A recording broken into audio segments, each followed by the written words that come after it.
All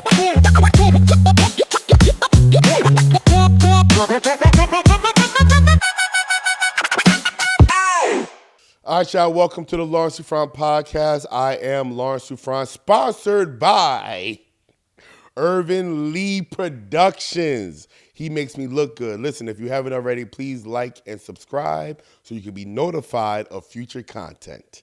Today, we'll be talking about effective execution. And if you haven't started from the beginning of this series where I talk about mindset, please stop right here. Don't even keep watching. Stop here. Go back and watch these videos in order from mindset to execution. This is where I've been trying to build us to, and we can't get here if you don't have the right mindset. I can't stress that enough. Listen, in life, there are no shortcuts, especially the things that are worth it. So please go watch the mindset video, watch these things in order till you get to effective execution. Now, for those of you who have been watching this in order and you've made it here, this is the meat and the potatoes. This is what gets it done. Everything we did before that is in preparation of this right here, because a plan that you do not execute is useless. You could have the best plan in the world, but if you don't execute, it really doesn't matter. And so step one in effective execution is getting out of your head. Listen to me carefully. Everything that's in your head, if you followed my instructions, you already have it out on paper. You have it laid out. You've done all the thinking that you're supposed to do. So there's no more getting in your head. There's no more doubting. There's no more thinking. You have to trust the prep work that you've done. Even if it's not perfect, guess what? Nobody's perfect. Nothing is perfect. Imperfection is not an excuse to not execute. So get out of your head. Stop doubting yourself. Now is the time to pump yourself up. Let's get it. You've done it all. Now it's time to get to work. So listen, if you just got done planning, you've written down your last sentence, your plan is solid. Hey, take a good nap, wake up in the morning if you need to, and let's get it started. If you're highly motivated, you wrote that last sentence, you're ready to go, then let's go. Let's get it going. Step number 2. First step, get out your head. Step number 2, break your smaller goals into actionable steps. Now, that means every day, I'm talking daily. Daily, there's something that you're supposed to be doing. So if you have a small goal, let's say once again, going back to some of the old examples, your small goal is to lose a pound a week. So now you know that you're going to go to the gym. You wrote down your plan, right?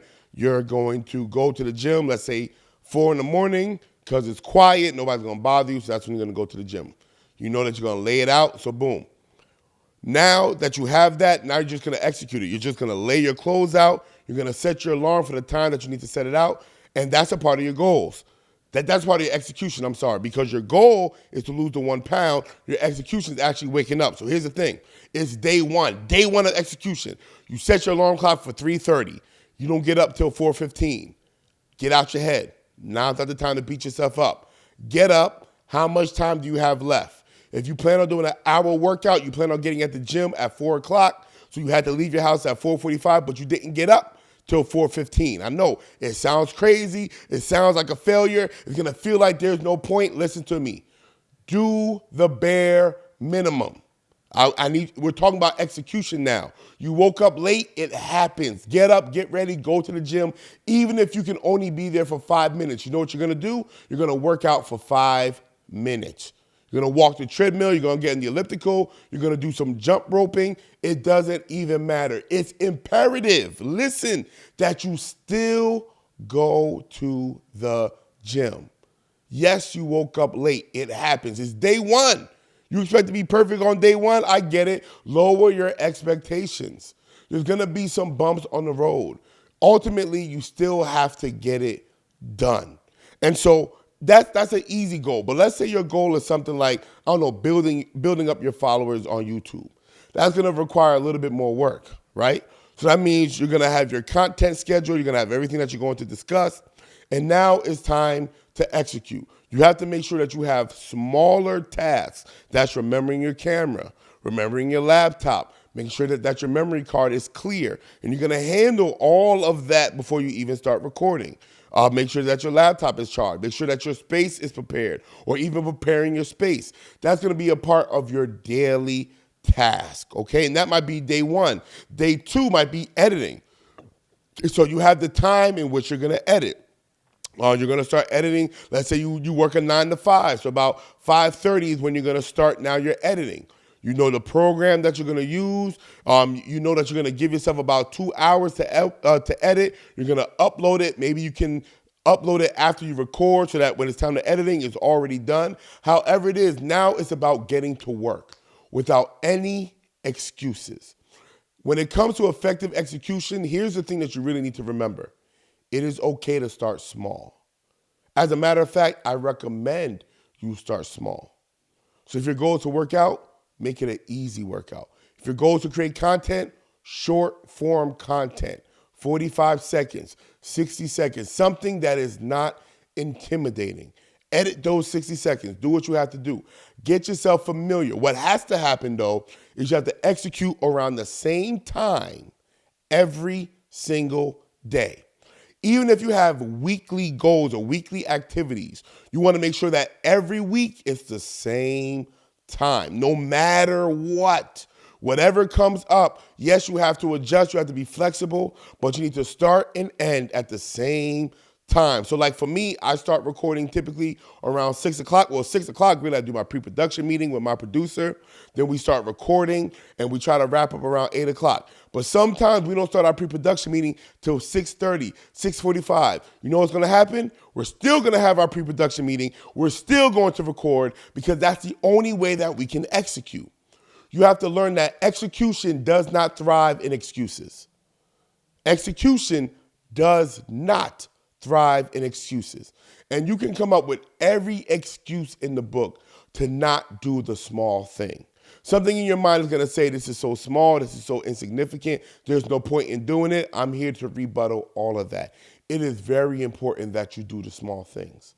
Like if you're starting a garden, right? Digging the holes might seem like a small thing. Putting the seed in the ground might seem like a small thing. Watering the seed might seem like a small thing, but all of these things are intricate if you plan on having a garden. So you have to get comfortable with doing small things. You also have to get comfortable with being imperfect. I said this before, but I want to really drill this in. Imperfection is not the enemy of success. Inconsistency is. You being imperfect is such a small, minor inconvenience in comparison to being inconsistent.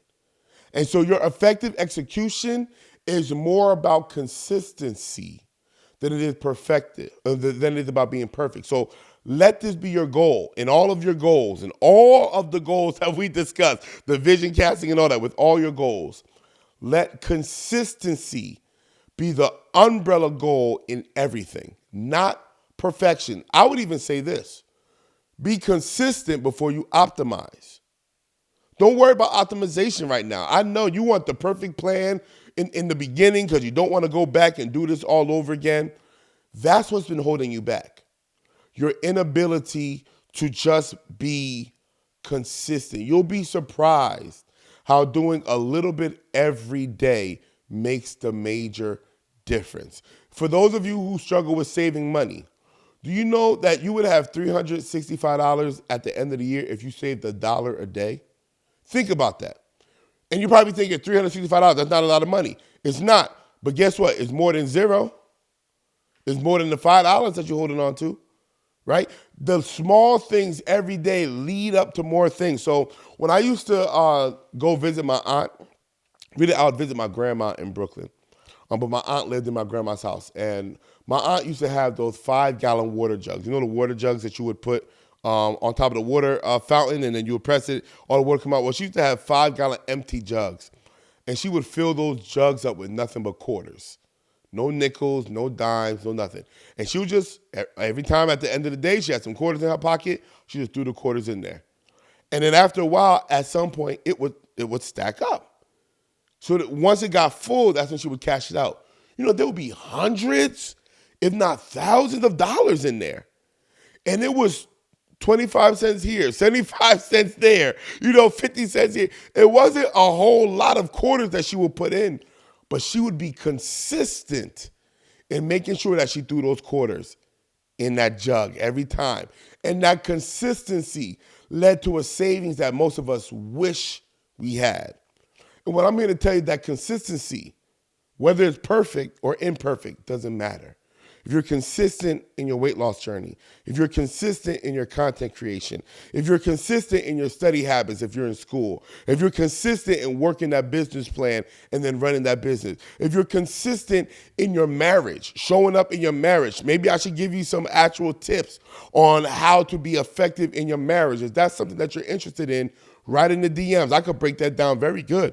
If you're consistent in your parenting, if you're consistent in your drawing, if you just name it, what's better than being perfect is being consistent. If you can be consistent, no excuses, and just get it done, you would find yourself a lot further in 6 months, in 1 year, in 2 years. And I challenge you to challenge me. I want you, honestly, I don't want you to just challenge me with your words. I want you to document your consistency for a year and come back and tell me, show me with your documentation that nothing got better. Show me. And there's either one or two things. Either you weren't as consistent as you're claiming, or your plan was flawed. And even if your plan was flawed, if you was consistent for the full year, like I'm challenging you to challenge me, you would find the flaw in your plan. So now that we're talking about execution, last video I said don't change your plan until you get to the end of it. Now I want to tweak that a little bit because I think you're prepared for it. If your goal is, let's say, I used the example 50 pounds in 50 weeks, right? That's a doable thing. In 25 weeks, you realize that you only lost 20 pounds. I'm going to say don't adjust your plan because you still don't know how your body's adjusting. But let's say in 25 weeks, that's halfway through, you're 50% through, and you've only lost 5 pounds. Now we need to look at what the flaw might be in your plan. Because you should be close to the 50% mark if you have a good plan. But if you've been executing effectively, so listen, for those first 25 weeks, all you're doing is being consistent. 25 weeks. That's like what, 4 months, right, of pure consistency? If you've been consistent for 4 months and you see that you're way off your goal, then there might be a flaw in your plan, something that you're not considering. That's when you could go back. Don't start at square one. Don't do that. Look at your plan and ask yourself, what can I tweak that can be better? So using the weight loss analogy, you're executing. Now, this only works if you've been executing for 25 weeks. Not for those of you that have been sitting on your plan for 25 weeks and then saying it don't work. You know who I'm talking about. I've been there, so I know some of you been there too. You haven't done nothing for 25 weeks and you're saying the plan ain't working. No, you're not working the plan. There's a big difference, right? But let's say you work on your weight loss journey and in 25 weeks you only lost 5 pounds. First off, congratulations, you lost 5 pounds. That means you're going in the right direction. But you're not going in that direction at the rate that you intended. So what's wrong? Is it your eating habits? In other words, are you eating too much? Or maybe you're eating too frequently. Or maybe in some cases you're not eating enough and your body's in starvation mode. Is it your workout? You've been let's say you've been walking for the last 25 weeks. You only lost 5 pounds. Or maybe you've been avoiding that resistance training. Maybe it's time to incorporate that because we know that it works. And for whatever reason, you've been scared to implement it. Maybe now you need to really consider and say, you know what? Walking might not be enough for me to lose the weight that I want to lose. Or maybe it's your eating window. Maybe it's not that you're eating too much, but you're eating so frequently that your insulin is constantly being released. And you just need to lower your eating window. Maybe you've been eating at an 18-hour window. You need to eat at a 12-hour window or even a 10-hour window or 8-hour window, whatever the case is, which will require more discipline. But if you're far from your goals, then you need to require some tweaking. The only exception to that rule, I would say, is building a following. Building a following on social media is not a perfect science. And from all the successful people that I've ever discussed, spoken with, conversated with, or conversed with, a lot of them would say it takes up to a year, even 2 years, before their social media takes off. Some of them, they had to release more content more frequently. In other words, I might release content once a week. Some of them are like, brother, that's not enough. You got to release content 3 times a day. And that's intimidating for me. Like, man, 3 times a day, that's a lot of content. So I might not be willing to do that. But if those who have the 6-figure following are telling me that that's the frequency I gotta release content, and I'm not reaching that mark, then I have to make a choice. Either A, I submit, I humble myself, and find a way to release 3 pieces of content a day, understanding that that's what it's gonna take, or B, I adjust my expectations. All right, let's have the heavy conversation, because I don't want to discourage your big dreams and your big vision. I don't want to discourage that, because I don't want to tell you that it's not going to happen. But if halfway through your journey, let's say you had a goal of making 100,000 followers in a year, and in 6 months, you only have 500 followers. I just want to help you understand that it might take you longer. You don't know how long, but this is the time where you have to adjust your expectation. This is where now you've been executing. I'm only talking to those executing. You've been executing and you realize, you know what? I thought that this would reap quicker results than what it's reaping. But I started from 0 and I'm 6 months in and I'm now at 500. So now let me make my new goal 1,000. This isn't copping out. This isn't, settling, or this isn't whatever negative framework you want to create to prevent yourself from adjusting your expectation. When you created the vision, you had no information of what it took. You've executed for half your time. You now have more information than you've ever had before. And you realize either A, I have to do more to hit my goal, or B, I have to adjust my goal because I'm not in a position to do more. There's no shame in that. There's no shame in saying, okay, let me get to 1,000 followers. Because you know what? 1,000 followers after a year is better than 0 followers after a year. You understand what I'm saying? If the goal is to increase your followers to 100K, and you're not in the position yet to put in the work after you've executed, you realize 100K in a year is not going to happen. It's okay to say, okay, based off of what I know, I'm going to go for 2,000 followers, but I'm going to do twice as much than what I've been doing. And I'm going to tweak my plan and say, okay, maybe instead of 1 content a week, I'm going to do three pieces of content a week. It's okay to make those adjustments after 6 months of real execution. But don't make these adjustments after a week or 2 weeks or 3 weeks. Don't make this adjustment even after a quarter.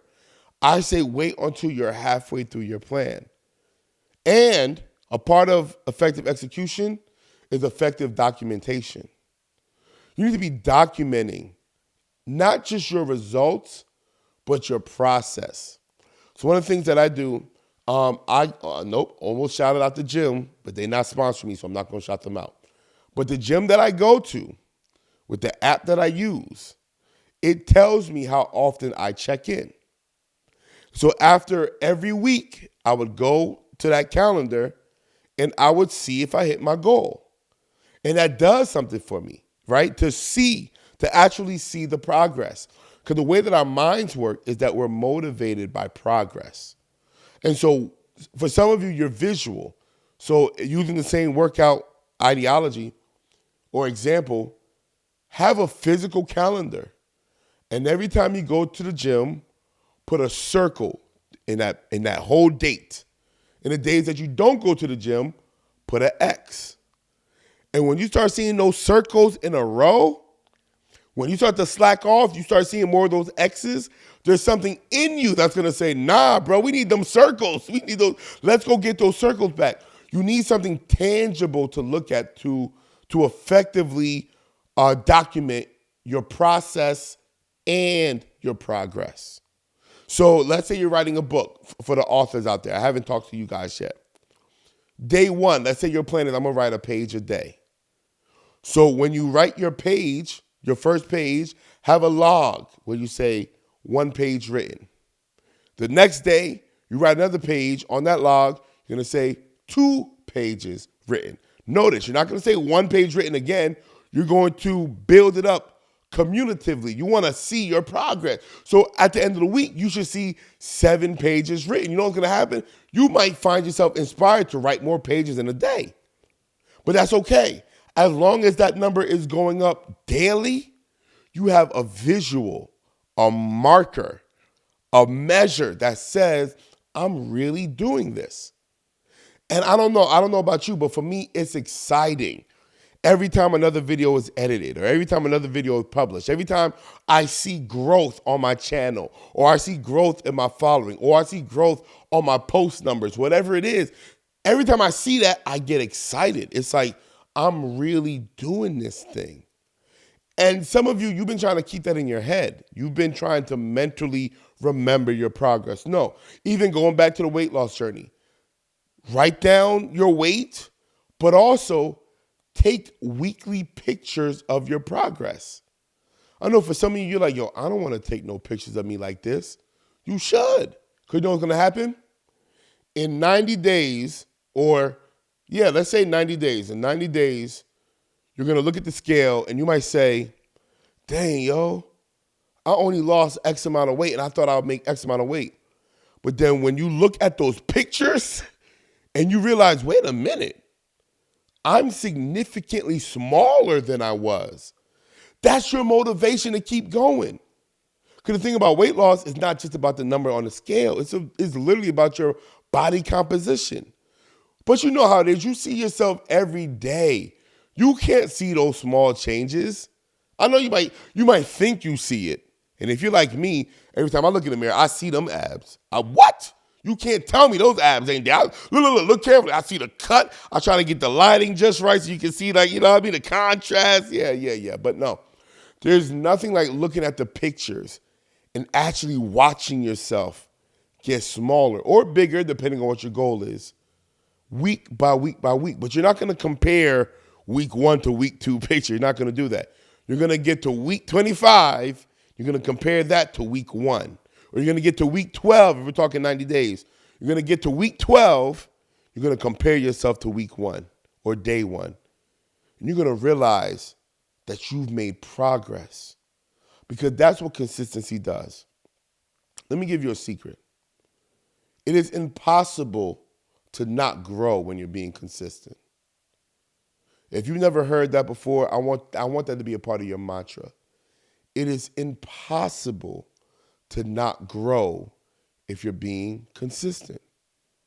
And that's it's impossible to not learn more if you're learning every day.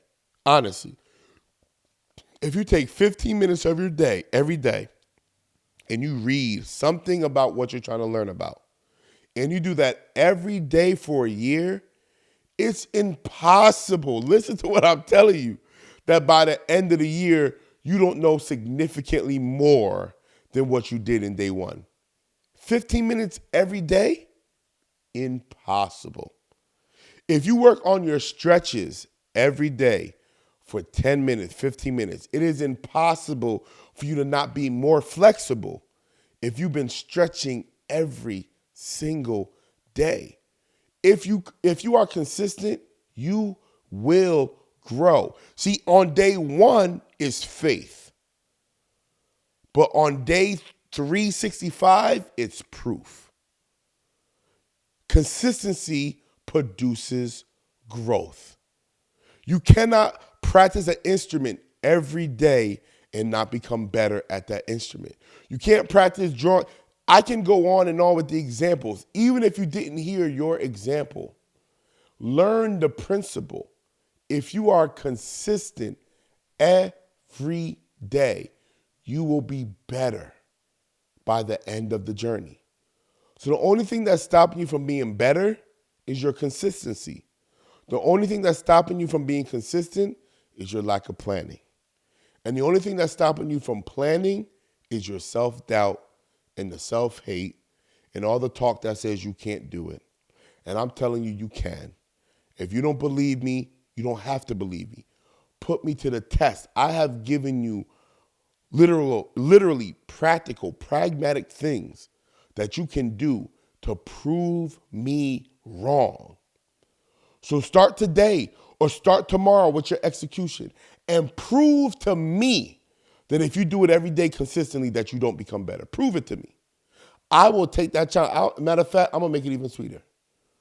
If you do something that you're actually capable of doing every day for 100 days and you don't get better at it, meaning if it's weight loss, you have a weight loss, a fitness and a nutrition plan, because y'all not about to play me. If it's an author and you write a page every day and you don't have 100 pages, by the end of 100 days, I'll give you $100. But you have to prove to me that you were consistent every day in your execution. If you can't prove it to me, you're not getting the money. Prove it to me every day that it's something that you've been capable of doing and it just wasn't working. A real effective planning, meaning you followed my principles on effective planning, video before then, so you can't come up with some BS plan to try to play me and get $100. No, you followed all of my principles. You know, I'll make it sweeter. A whole year, because some of you, y'all funny. 365 days. If you don't find yourself at a better place than where you started after 365 days, I'll give you $100. The caveat is you have to prove that you've been consistent for 365 days, which means if you took a month off because you got depressed, no, you disqualified yourself. If you took a week off because you got distracted, you disqualified yourself. 365 days of documented consistency. Show me that you haven't gotten better, and I'll give you $100. That's my challenge. I am Lawrence Souffrant. Peace.